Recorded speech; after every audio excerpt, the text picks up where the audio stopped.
Good morning, everybody, and welcome to the BCP Planning Committee Eastern, Thursday, the 9th of May 2024. I'm the chairman of the council, and in accordance with the constitution, I shall be presiding over the first three items of business on today's agenda, including the election of chairs for the committee.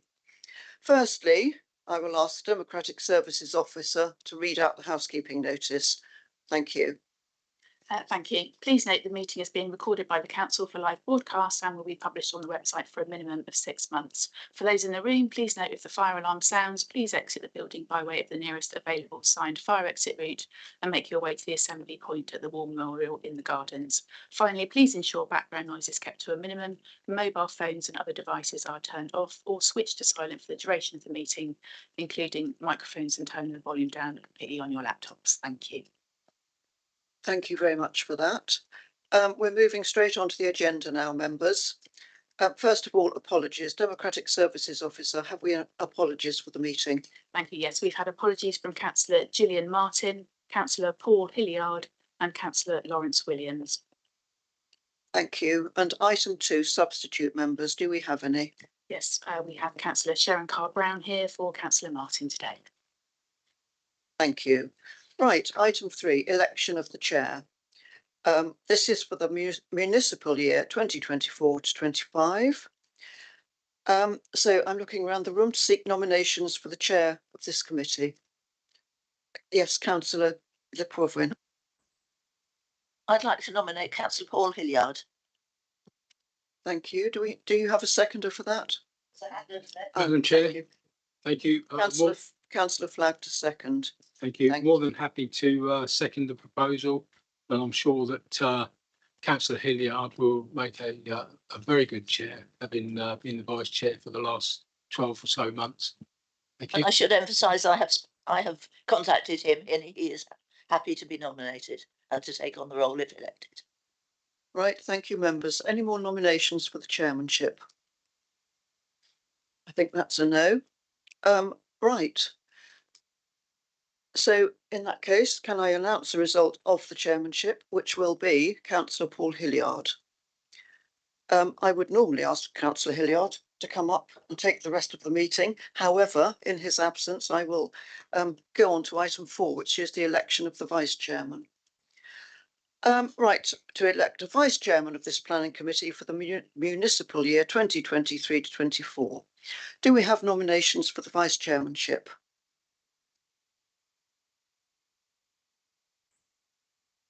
Oh, sorry, Councillor Flagg. Thank you, Madam Chair. I'll be more than happy to nominate Councillor Lepoivrin for the vice chairmanship. Thank you. Do you have a seconder for that? Councillor Joe Clements. Are there any more nominations? Right, in that case, I can now hand over. Thank you. Well, and congratulations to both the chair, not here, and the vice chair. Thank you.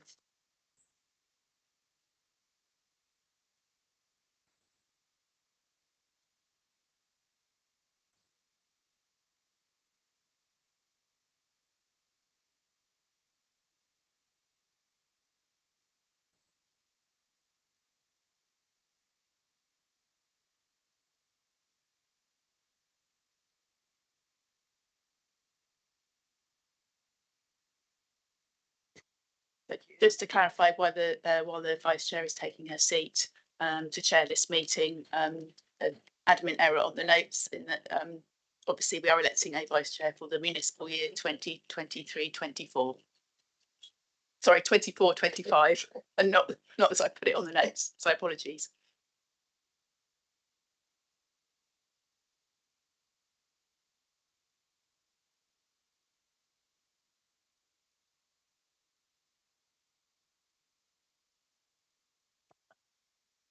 So thank you everybody for the election, and I'll do my best to stand in for Paul for this meeting. So if anyone is watching online, they will have noticed that we are a different makeup of committee from how it was prior to this one, as we're now two committees, one for the west, one for the east of BCP, with fewer councillors, but different councillors in some cases. So could I ask those present to introduce themselves? I'll start on my left with the Democratic Services Officer, who of course has already spoken, and then go round. Thank you. Jill Holyoake, Democratic Services. Louise Smith, Democratic Services. Felicity Race, Ward Councillor in Oakdale. Sharon Carr-Brown, Ward Councillor in Queen's Park in Charminster. Michael Tarling, Ward Councillor for Christchurch Town. Cameron Adams, Councillor for Kintship. Jo Clements, Councillor for Penhill. Joe Salmon, Councillor for Moordown. Matt Gillett, Councillor for Talbot Woods. David Flagg, Councillor for Burton Grange. Robert Firth, Senior Solicitor. Simon Gould, Development Management Manager. And I realise I didn't actually introduce myself, Marion Le Pedvin, Councillor for Newtown and Heathlands. So we now move on to any declarations of interest about the item on the agenda from any members of committee. None, thank you very much. And we need to confirm the minutes of the previous meeting of the full BCP Planning Committee. This will be done at both the new committees, I presume, East and West. I wasn't intending to. No, it's No, just that's the just next this one. available Well, meeting. we have the control then. Are you all happy to approve the minutes and confirm that they're a correct record? So proposed. Thank you very much. How are we going to have any public representations today? We haven't got any public. No, I thought that. Thank you. So we move straight on to the schedule of planning applications, item 8A, land near Toft Steps, Undercliff Drive, Bournemouth. And I trust we have Steve Davis on screen to be with. Yes, we have. And here's his presentation.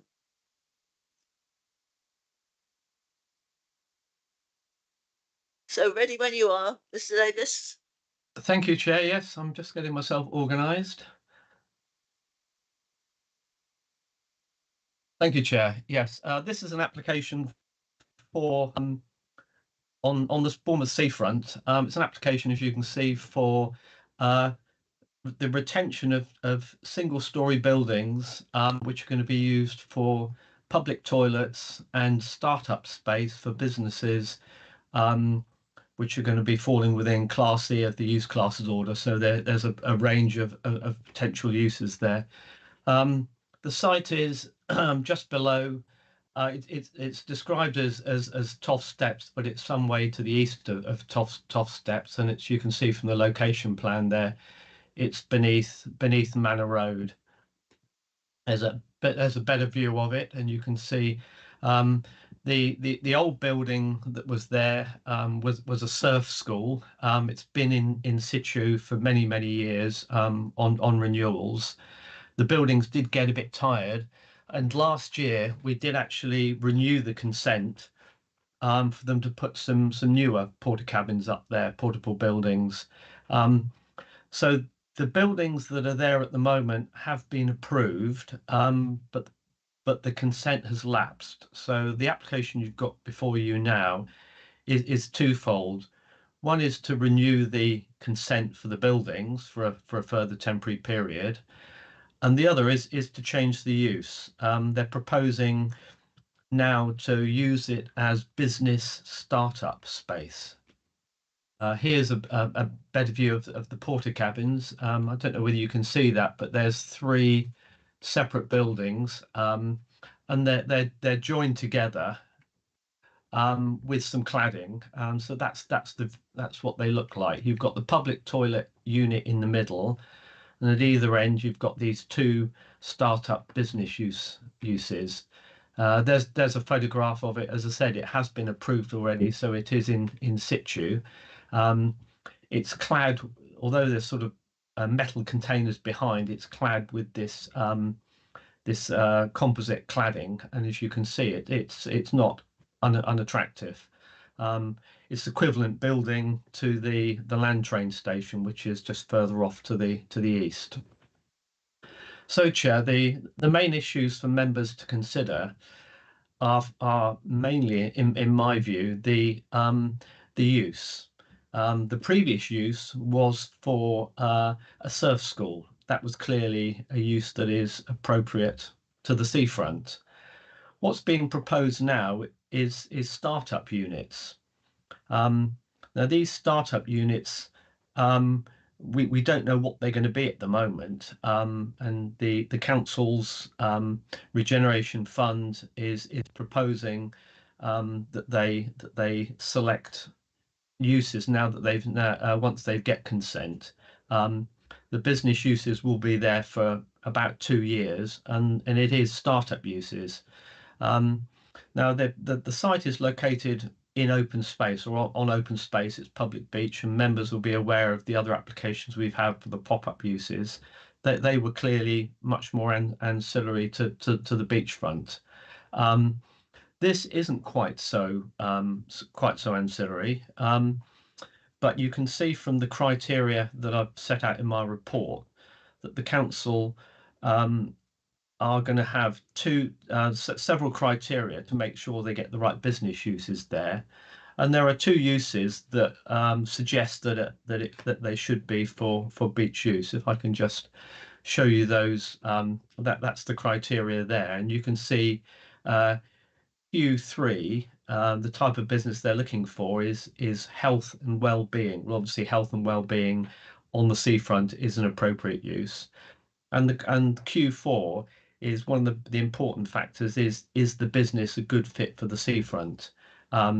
So we would be looking, or the council will be looking, for uses that fit with the seafront. For example, I don't think it would be appropriate necessarily to have a high street chain located on the seafront, although they might like to be there. Somebody like Specsavers or Goadsby's or something of that type. So you'll see from the conditions also, Chair, that we're recommending that we give them a 10-year consent. The buildings have previously always been on a temporary consent. We feel 10 years is appropriate because the metal containers are fairly robust.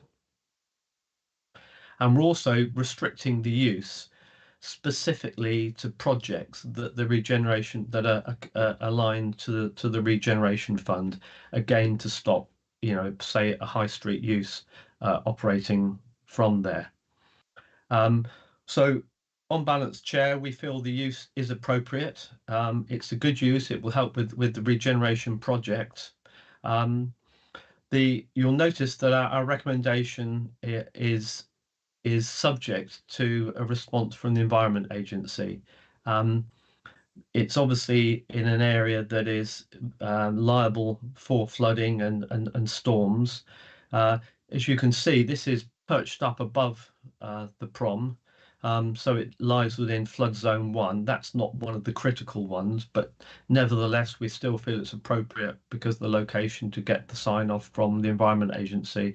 So you'll see, Chair, that we are recommending approval, and the recommendation is couched in terms of awaiting the response from the Environment Agency.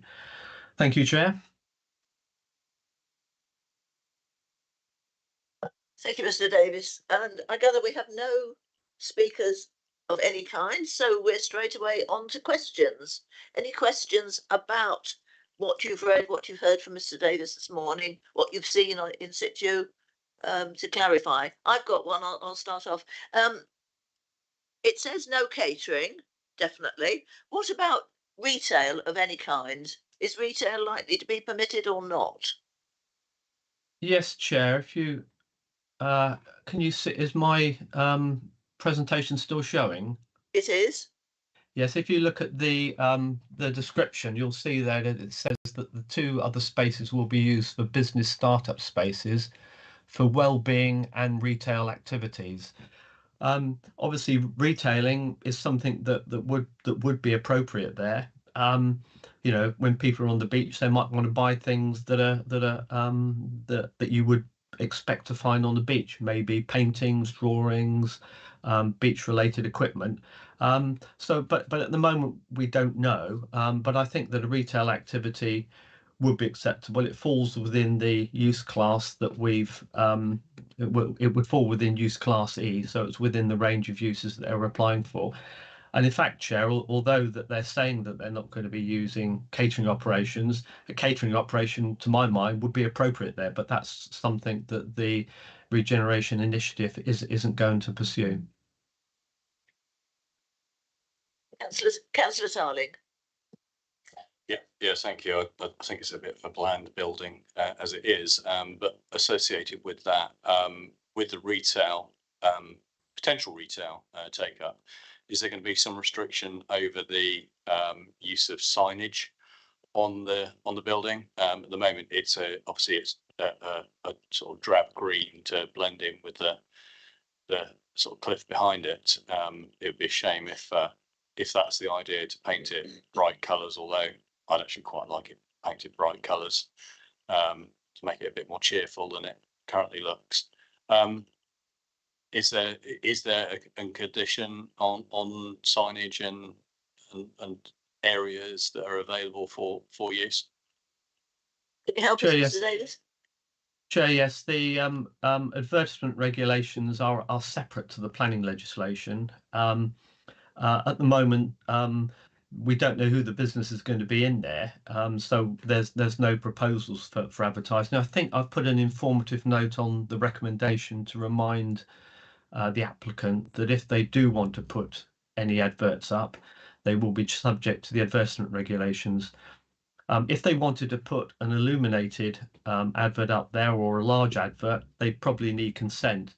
But I would imagine that just a small sign above the entrance there would fall within the deemed consent under the advertisement regulations. So I expect that whoever's moving in there will put a small advertisement up, and if it's small, it would fall within the remit of the advertisement regulations and wouldn't need consent. Thank you. I found, while you've been speaking, I found it at number 8. So in the notes at the end. So thank you for that. Councillor Gillett, then Councillor Carl-Brown, then Councillor Salmon. So just trying to understand the application and the change of use. So previously it was a surf school, and in a sense, a surf school would be basically a retail. It's a hiring premises. So I'm just trying to understand, was that without consent? Why are we needing to change the consent? Is it because you're putting the conditions on the consent whereby you're just saying, well, you've got a 1-year break clause included in as a planning restriction, which wasn't there previously? Yes, Chair. As I said, the previous consent has lapsed, so they need to apply to renew the consent. But they're now wishing to extend the use from the previous approval as a surf school to widen it to include all other categories within Class E of the use classes order. Again, to give them some flexibilities to encourage these startup businesses to locate on the site.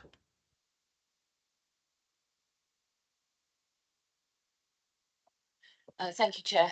My question is just a follow-up really on the retail aspect of it, because the site is fairly constrained. You have the railing in front of it, and I'm just wondering if you're I don't know, if you're wanting to sell beach-related goods, if you compare with the Overstrand at Boscombe, there's considerable overspill onto the frontage for those very goods. So I'm just wondering what constraints there are on that, and how would that work for what I would consider to be a sort of typical retail beach offer? Yes, the planning permission is for, as you can see on the site plan there, that identifies the site area. If you've got a retail unit there, it would be reasonable for them to to display goods within their red line. But they couldn't expand beyond there. As you can see, the site is fairly well constrained by the building and the platform. If there was a retail use there, there's no reason in planning terms why they couldn't display a few goods temporarily on the forecourt area. That wouldn't affect with the free flowing of vehicles and pedestrians along there. But they couldn't go beyond and sprawl out onto the beach and onto the prom.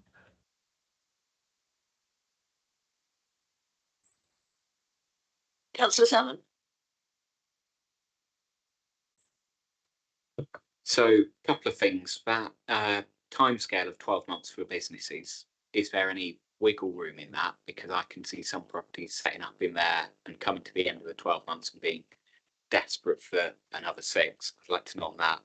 I guess I'd like to see where it's been done before, and if we've looked at what's worked with similar projects, because we can't be the first place doing this. And just the only new businesses I see popping up are vape shops and American sweets. Just want to check, are we just going to end up with a stall selling vapes to teenagers coming to a beach?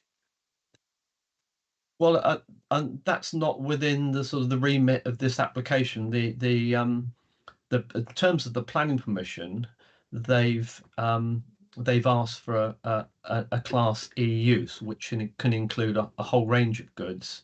But you can see that the project is only getting funding because it's to encourage startup businesses. And the applicant, as you can see, has set out a range of criteria. Let me just flag that up again. They've set up that criteria, and I think it's 2 years they're looking for the for the startup, I think, isn't it? But the no, that's sorry, it's 2 years that the business is considered to be a startup.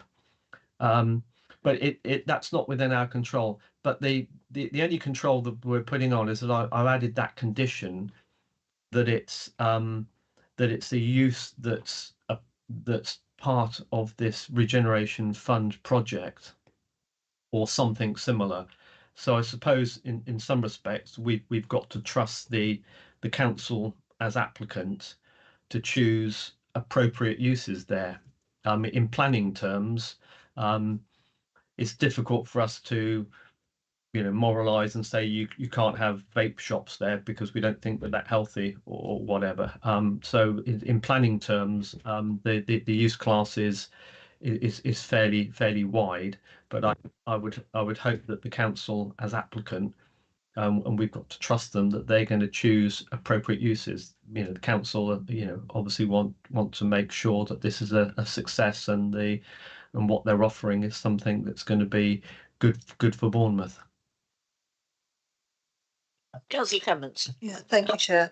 In terms of the health and well-being preferred, will there be a restriction in that? Because that could possibly include a massage parlour, which is not relevant to beach activities, in my opinion.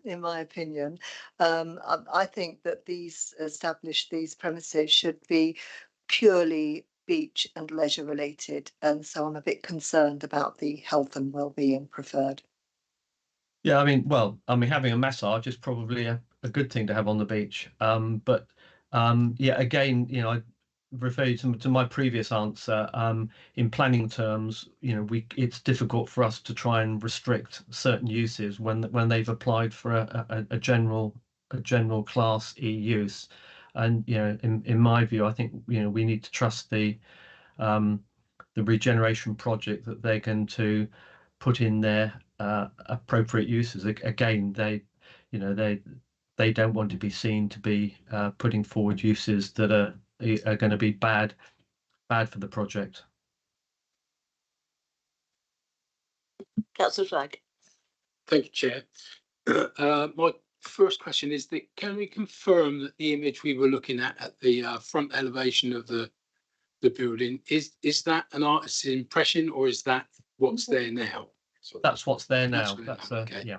So my second point is that it doesn't coordinate with the elevation drawings, because the elevation drawings are stating that the vertical green cladding type to be confirmed. That's on the front elevation. The front elevation's not showing the existing handrail to the front either. And then the rear elevation, it says proposed door fittings and WC container, which I would have thought that information was on the front elevation. So I just feel that whoever's done the drawing has not quite got the drawings correct in my view. Yes, I did. I mean, clearly the railings are something that's sort of ancillary, and you know, the railings don't need consent. They're part of this sort of permitted development for, you know, for street furniture, so they don't need consent. So they, you know, although it does say type to be confirmed, I think the reason is they've used the same drawing that they used for the previous application. So this is the renewal application. So this is the same plans that we used for the previous application, but they've now actually gone ahead and constructed it, and we're now looking at a renewal. So that's probably the reason for the anomaly there. But it, you know, it clearly is there on site, and it is now established. I've got a couple more questions myself. The first is about access. From the drawings, it looks as though the access is only from the two ends, and then you would have to walk along the whole length of the footpath if you were coming in from the wrong end to get to the far container, which again comes back to the issue of displays and obstructions. So that's number one. Yes, that's right. You know, clearly the you know, and there's public toilets in the middle. So you know, if they were to, you know, put displays on the forecourt, I'm not. I mean, that's not. I would think that's something for the council who are managing the project to deal with. It's not interfering with the, you know, the main public footpath. But so, you know, I accept that they're, you know, that's probably something for the internal management of the site. Yeah, just looking at it from outside, it would seem to me it would be sensible to have steps up to the toilet section if that's going to be in the middle, so that people can access it directly. But that's not what we're offered. We mustn't think about that, because what we're being asked to decide is what we've got in front of us. The other question, we've talked very much from the retail aspect, but presumably these containers could be used just for office space, and no public facing activity, well, at least no beach use public facing activity. But it could be, I don't know what, I can't think what it might be, but it could theoretically be, I don't know, a startup architect or something. Could well be, yes. Although Yeah. not sure whether architects could give people much well-being, but there you go. Well, I'm just trying to think of something that because you know, but well, I don't know. Architecture has a lot to do with well-being. I would have thought, but still. I don't know. There's the whole range of uses. You know, funny enough, I was in Brighton recently, and if you go to Brighton, underneath the arches of on their beach, they've got a whole host of similar sorts of units. You get artists there, you get people making jewelry. You know, you might get some alternative therapy use there. You know, there's a whole range of uses, and I suppose that's why they're applying for a flexible use. Thank you. So, any more questions? Yes, Councillor Salmon. So I just wanted to get my head around this. Can the business be there for longer than the 12 months, or is that something that's going to be locked in? They've got to have been operating for less than 2 years, but if they're in the unit, according to this, they're in the unit for 12 months, and after that, the council is meant to help find them a permanent premises. I just wanted to check, are they tied into that 12 months, or can that go longer based on what we pass here? I don't think that's a condition. That's just part of the project, and I just wanted to check on that. Yes, I don't know. The only information I've got is what you can see in front of you there. And I think the say that we're dealing with the planning issue, which is the principle of the use. Obviously the regeneration project will deal with the management on a day-to-day basis, and I suppose they will have a range of people that want to use it. If there's a use there that is doing well and is successful, but they feel they should move on. I think the whole purpose of it is it's a startup business. So they want people to start up. When they're successful, they'll be encouraged to move on. I'm not quite sure what the terms are. But I think the idea is that you get people, you get businesses there that that start up and then move on, and then there'll be a waiting list of people that are wanting to move in, and the regeneration project will have to make the decision as to when the right time is to get the new businesses in. And Councillor Carr-Brown. Thank you, Chair. Just finally, talking about like a waiting list of people to use it. Now, I believe these have been there a couple of years and have sat empty and haven't been able to be let. So I just wondered how the criteria for letting them have changed, so that we think that they will be let this time. I think it's only been there for a short while, and I think that they're awaiting the planning consent because they haven't got the planning consent in place to start up. So I don't think that they could have let the units before because the planning consent had lapsed. So I think that my understanding is they're quite keen to get this application approved, up and running, so that they can then start letting it. Whether they've got a waiting list of people ready to move in, I'm not quite sure. I hope they have.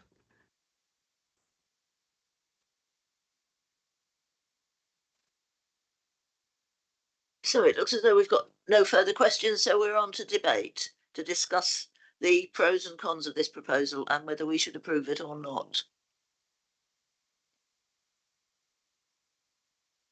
Councillor Charlie. I'm going to make it really quick. I think, thank you very much to the officer for presenting this. And we've discussed most of the questions we've had here are more about the operation of the facility, post consent being given for its use. And I think just to remind everybody that what we're deciding here is the planning issue of change of use. And I don't think moving from a surf shop to another retail offering, be it massage, flip-flop shops, or anything we can think about. Sand merchant was one I was thinking of for an office use for you. But whatever the use is sort of secondary and not part of our material consideration here, planning consideration. So I propose that we accept this in line with the recommendation from the planning officer.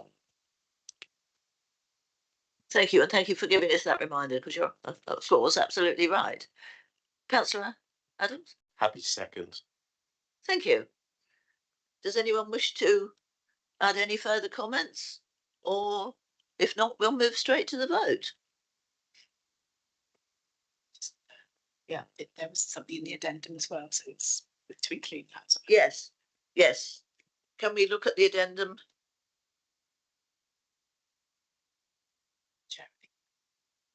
It was an amended condition, and I'm trying to remember exactly what the change was.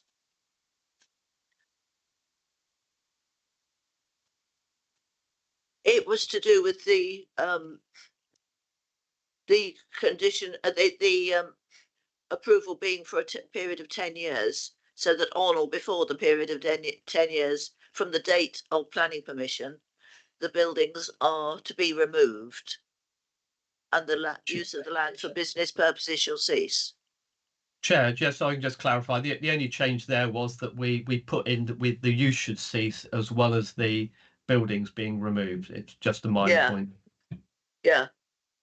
In other words, the use couldn't go on with no building around it. I suppose that's what that means. But that's logical. That's logical. So we've had a proposal, a motion. It's been seconded. Nobody seems to want to debate, so we can move straight to the vote. So if you're happy to approve this application as it stands, please vote in favour now. Chair, that is unanimous. Thank you very much. So no one against, no one abstaining. So thank you very much. So that is the end of the applications. We only had the one to look at. So we now move on to item 9, which is about committee protocols. And we're asked to confirm the existing protocols for public speaking, site visits and pre-application presentations as set out in part 6 of the council constitution, which are also written out in the agenda for us.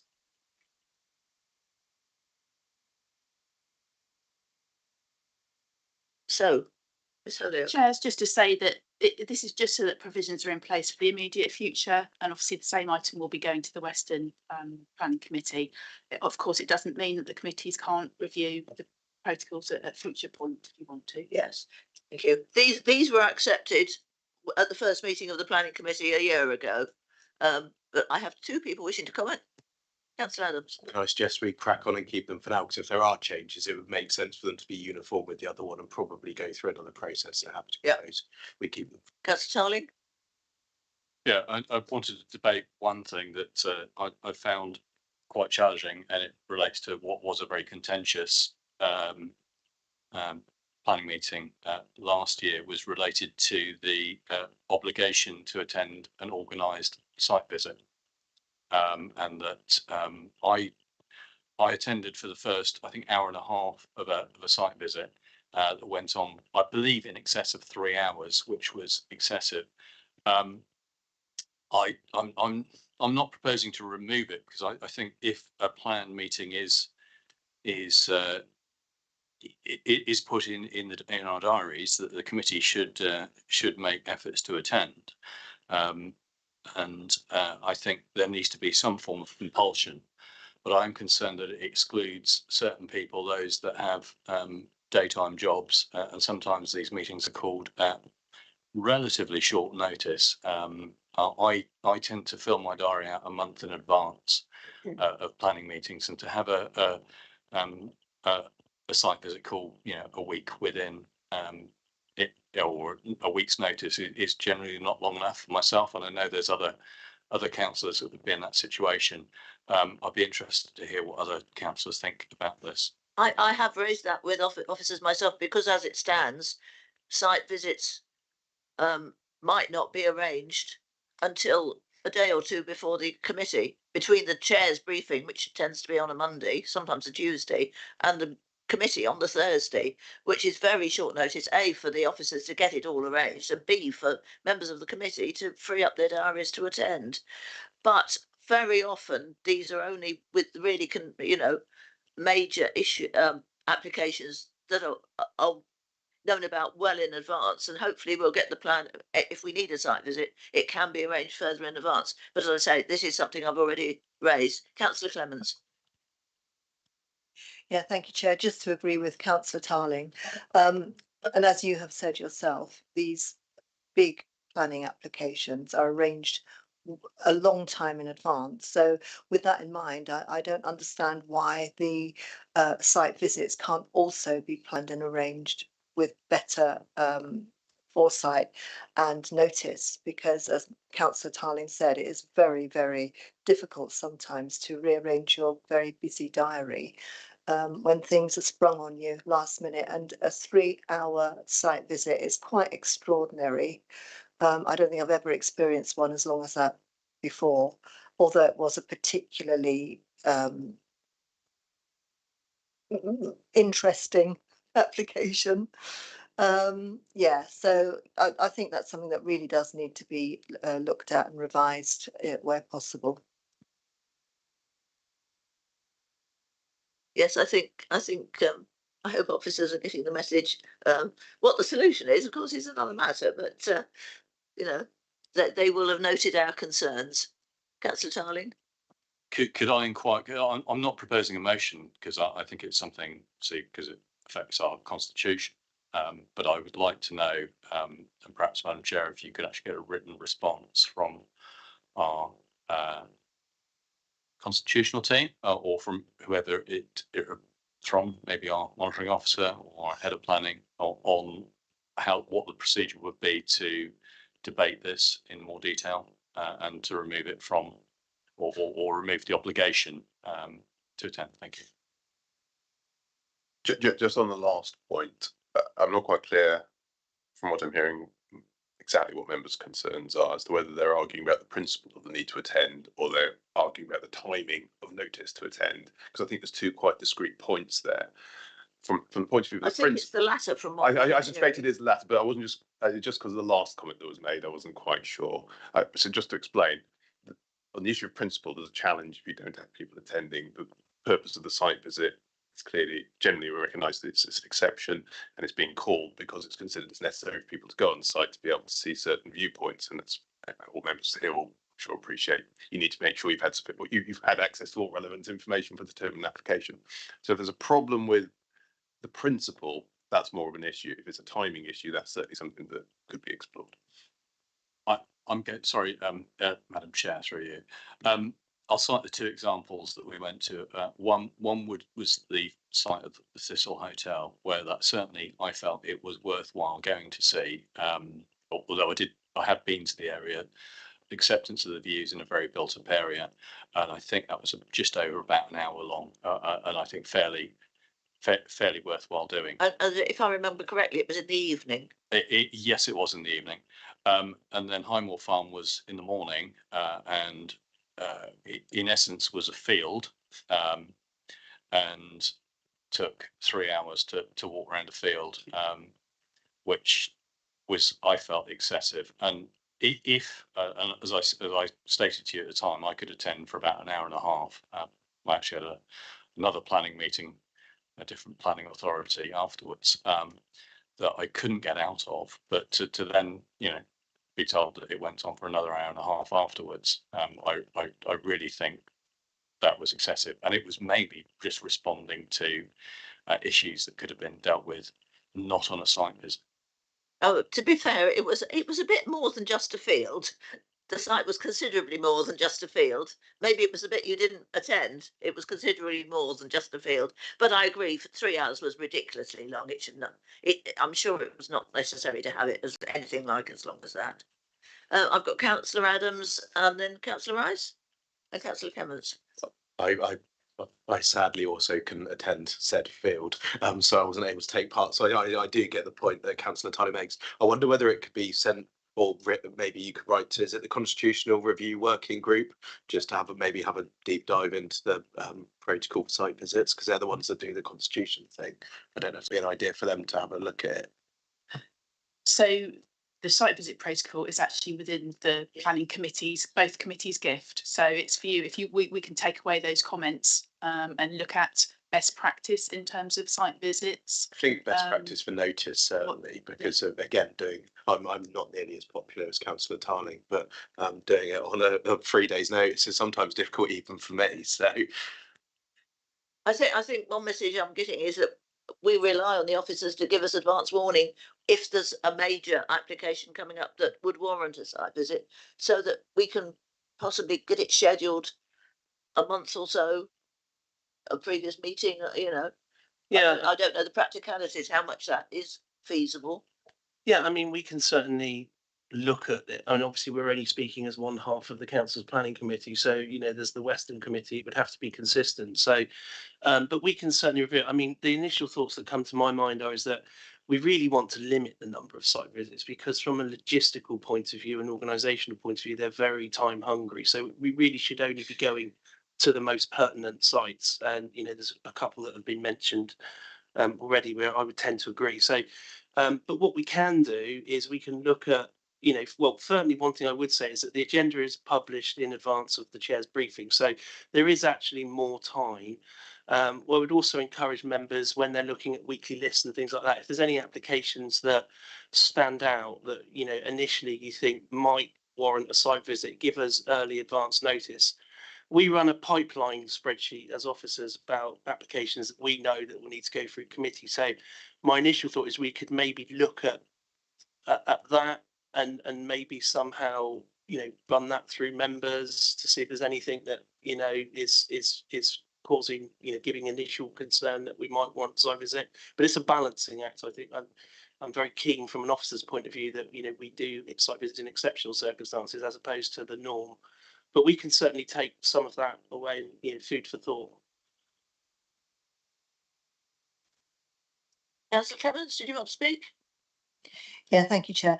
I think the officer planned site visits for major planning applications are essential, actually. I think they're very helpful and useful, and I don't see how we could possibly make important decisions without them. But I do think there should be a time limit and a cap. Maybe that's one way around it, to sort of limit it and say, you know, it will be 1.5 hours maximum, for example. And also to give more notice. I think that's the main issue for a lot of people. But I do think they're crucial, and I wouldn't like to see them not take place. I agree with that. I've got Councillor Salmon, Councillor Ice, Councillor Gill. So I think even if we do live in an ideal world where we get 10 years advance notice of the site visits or whatever, kids still get sick, you know, stuff still happens and people can't attend stuff. I think we're all sensible enough to keep our mouths shut when we're not speaking from an informed position. I don't see the need for there to be a site visit protocol that says if you didn't stand around in the field for enough hours, you can't participate in the debate or the vote. I just get shot of it altogether. I think we act as a collective rather than individuals in these meetings. And I think actually if the site visit's been corporate, I would trust what other people told me on the site visit. If I hadn't turned up, I wouldn't think they were talking rot. I don't see the need for it. I don't see the need for it to be mandatory, you know, obligated or whatever. Mr. Firth is jumping up and down, wishing to contribute. Chair, whilst I understand the sentiments being expressed, I'm afraid legally there will be a risk if you adopt that approach, which is that essentially people might take a view that you have not had access to sufficient information to be or all available information, I should say, to be able to make an adequate assessment. That's the same principle that's applied for if a member chose to get up and walk out of the room partway through a discussion of an item, as it happened in committee. The purpose of them is to make sure you do have, and to ensure members have had all access to all relevant information, and that's why the provision exists. And remember, you can be subbed for the site visit and the meeting. So if you can't make the site visit and you can find someone to take your place who's adequately trained and everything, then they take your place and they will do the complete job, the site visit and the committee.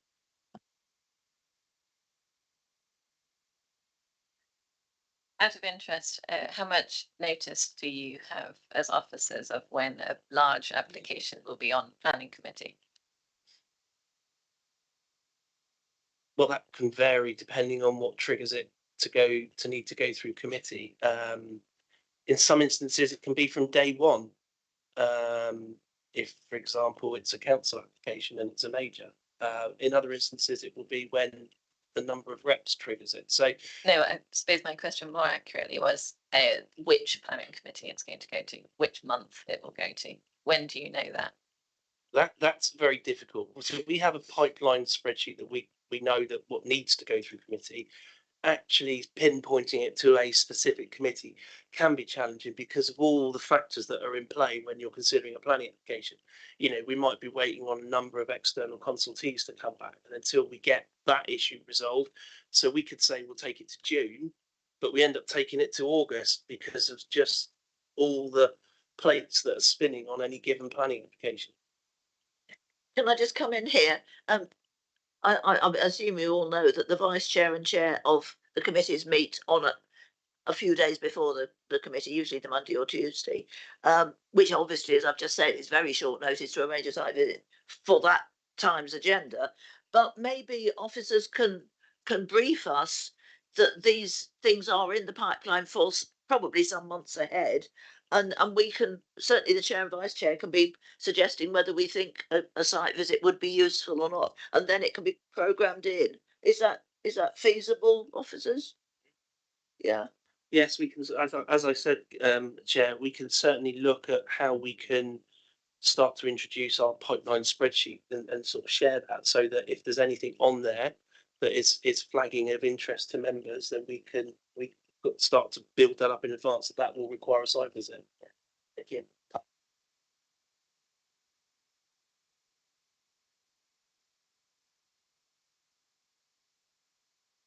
So I was hoping someone else might suggest this first, but when we do the site visits, there's a minibus down here and it takes everybody to the site. We all know months in advance when the planning meetings are going to be.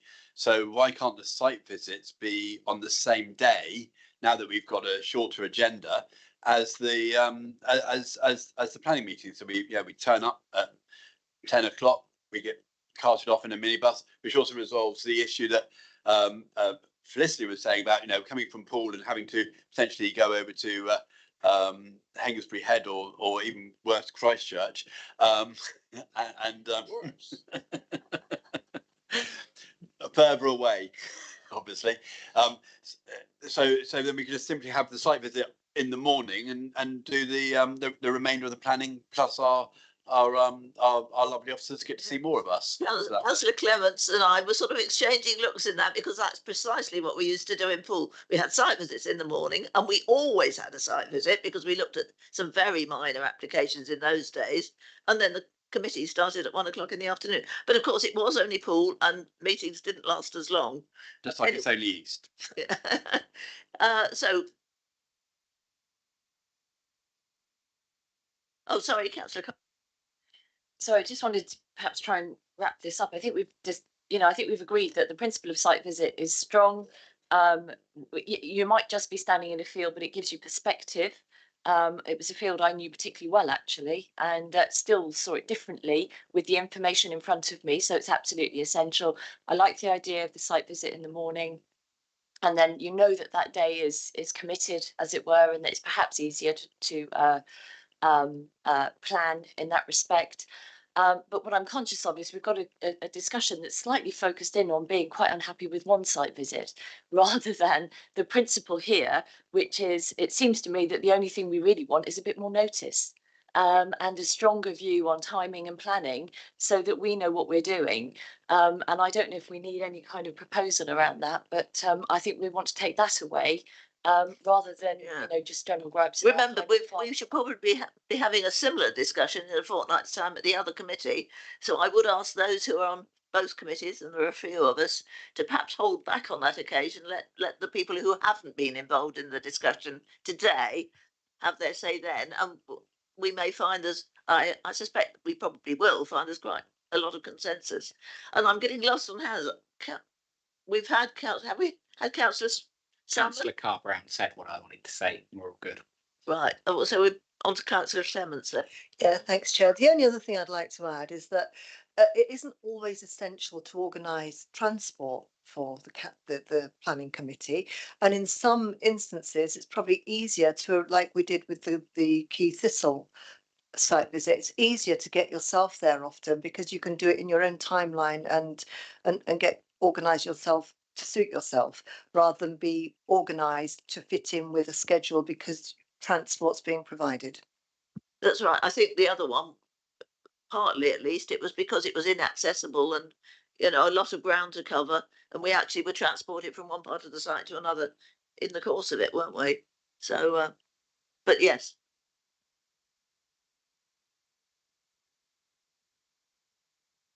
That seems to be it for the site visit part. Oh, Councillor Rice. On there was a section where it was easier to walk than to take the bus. So just to highlight that was a concern raised, that not automatically. We must also remember that some members may have reasons that they can't. And that mobility issues. A taxi could be provided, for example. Well, but it doesn't have to be a huge minibus. No, I mean it's cost, but we have had committee members who had mobility problems, so that's got to be taken into account.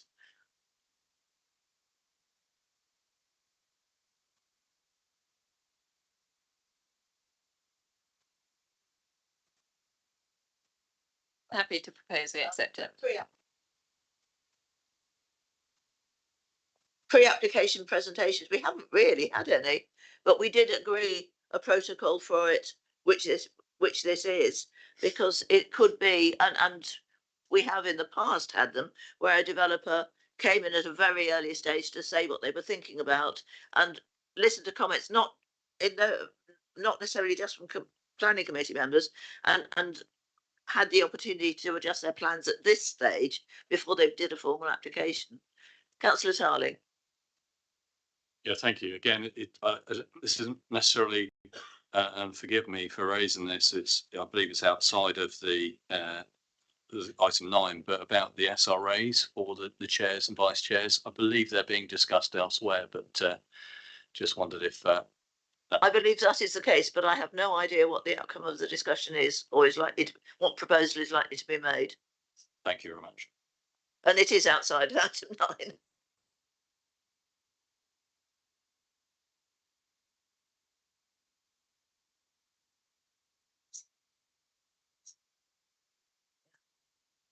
So we had a motion from Councillor Adams to accept them. That was way back, right at the start. If he's still happy to propose, and we have a seconder. Subject to the note, the informative notes of our opinion, we will give. Yes, well, I'm sure we've been listened to and note taken where possible. Councillor Coverand seconding. Thank you. Yes, please.